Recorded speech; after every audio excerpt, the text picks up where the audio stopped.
I am really excited to introduce this new podcast about occupational therapy in higher education, where we will be exploring the evidence for OT, which is occupational therapy for short, and looking at how OT professionals can make a difference on campuses, colleges, universities, tech schools, community colleges, you name it.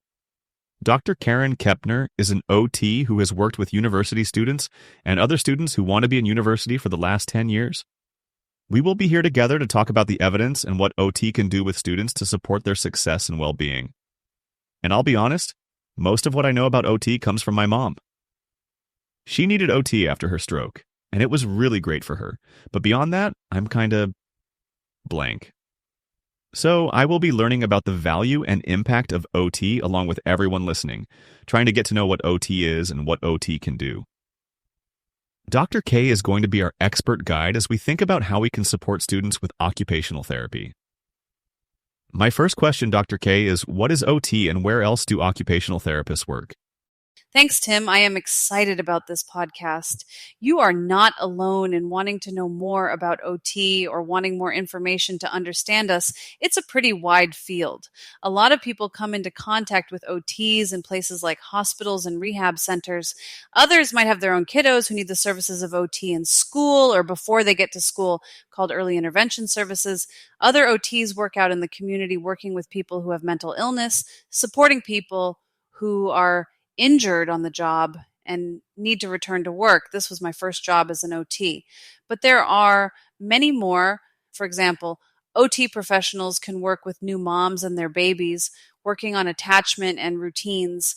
And then there are OTs in higher education at university campuses where we're starting to see more OTs supporting students. It's all about helping people across different stages of life lead meaningful, engaging lives and do the occupations or activities that they need to and want to do. Wait, hold on. University campuses? Until today, I don't think I've ever heard of an OT on a campus. What do they do there? Great question. Lots of people ask me that, even other OT professionals. When I started working in university, I had to think hard about who and what I wanted to study as an OT. And I remembered my time as a college student thinking about that time and how much I struggled. I thought that I could have really used an OT myself. I decided to put together some resources for students at my university. As I look back, it was pretty basic, but there was something to it. I saw that a lot of what I was doing with students was actually helping them a lot. So I connected with a few other OTs at that time, trying to find people who were on the same page, wanting to really support post-secondary students. One persona I connected with was Dr. Karen McCarthy. She was working at Dominican University of California at that time, and we collaborated to map out what occupational therapy in higher education looks like from the research evidence. We published it as a scoping review, and we were able to show how OTs help students, especially those navigating mental health challenges or disabilities, stay in school and succeed academically. Oh, that's fascinating. So they're basically like an extra layer of support beyond the advisors, counselors, or disability offices on campus. Exactly. One of the types of programs we discovered has more evidence than others if the work that OTs have done in supported education programs. Supported education is a model that's been around since the 1980s, created specifically to support students with mental health challenges. It started in the U.S. and has expanded to help a broader population, including students with developmental or physical disabilities. Interesting. I actually had a student once, brilliant kid really, but he struggled with severe anxiety. By midterms, he stopped showing up altogether. I tried working with him, helping where I could, but in the end, he just couldn't cope with the pressures.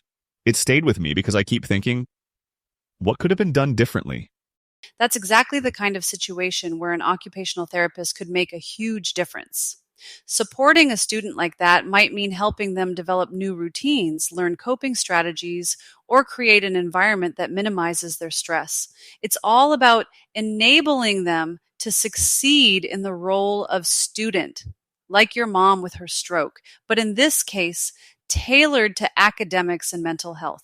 OTs can work with students with disabilities, students with mental health concerns, autistic, and other neurodivergent students, and also on a more broad level, looking at health and wellness. Ah, I see. So it's really about meeting them where they're at? Absolutely, and using tools, resources, and strategies to address barriers that might stand in their way. It's a very practical, hands on approach, but with a lot of compassion built in. Okay, you're pulling me in now. OT on campus seems way more profound than I gave it credit for. And you're saying it's not just reactive, like waiting for someone to fail, but proactive, right? Right, and that's where initiatives like the OTU Collaborative come into play. Right, the OTU Collaborative.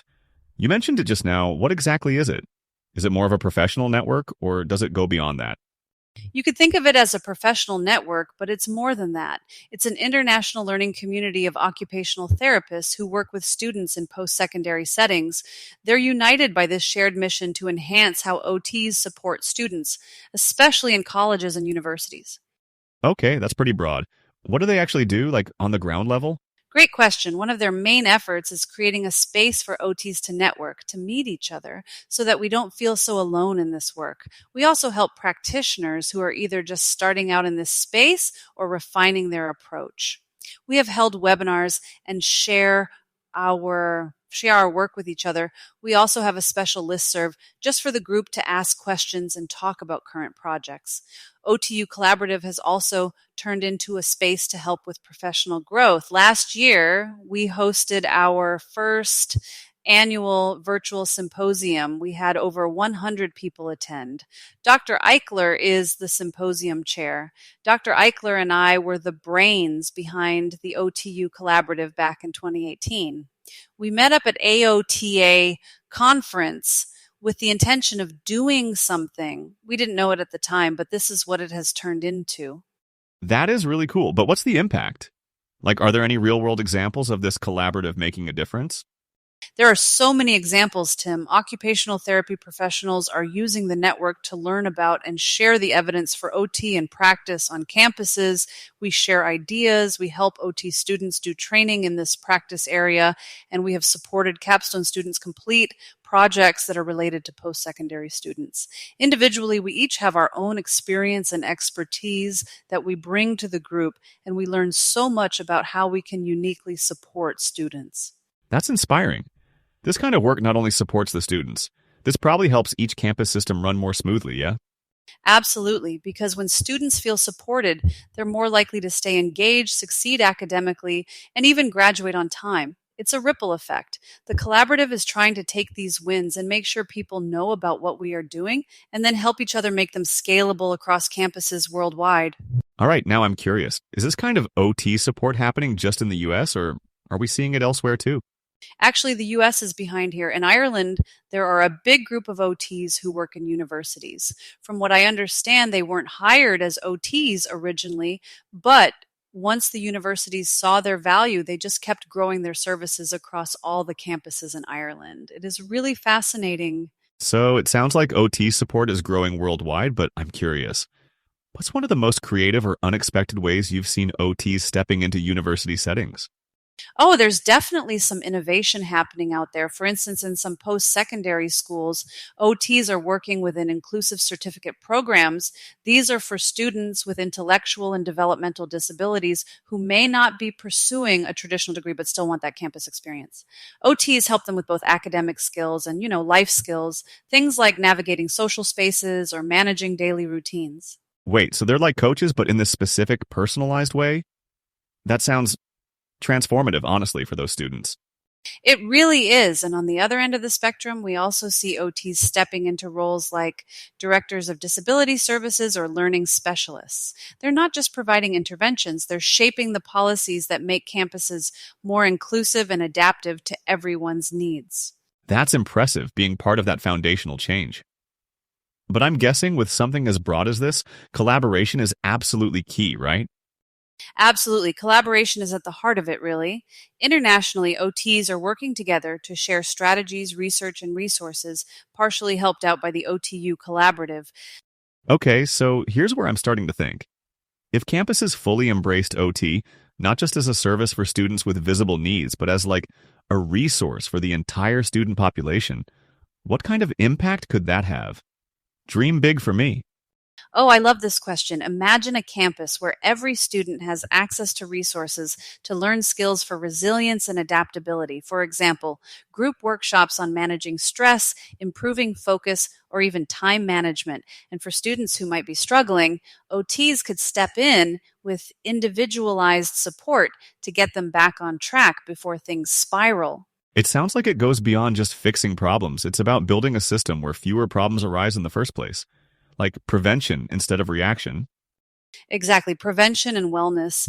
And honestly, it doesn't stop at students. Faculty and staff could benefit from this type of support too. A university is a little ecosystem, and if one group is thriving, it has this ripple effect on everyone else. All right, so now I'm sitting here thinking, why isn't this already the norm everywhere? What's the holdup?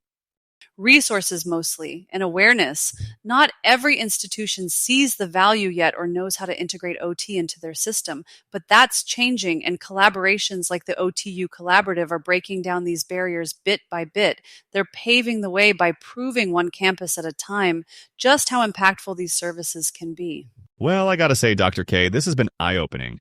You've officially turned me into an OT on campus believer. That's exactly what I like to hear, Tim, and I hope our listeners are feeling the same. Honestly, whether you're a student, an admin, or just someone who cares about education, there's so much potential here. It's inspiring. Completely. On that note, we'll wrap it up for today, but seriously, thanks for guiding us through this Dr. K eye-opening stuff. My pleasure, Tim. And to everyone listening, let's keep pushing the envelope on what's possible on and off campus. We will keep digging through the evidence here to help make OT understood by more people on campuses now and into the future.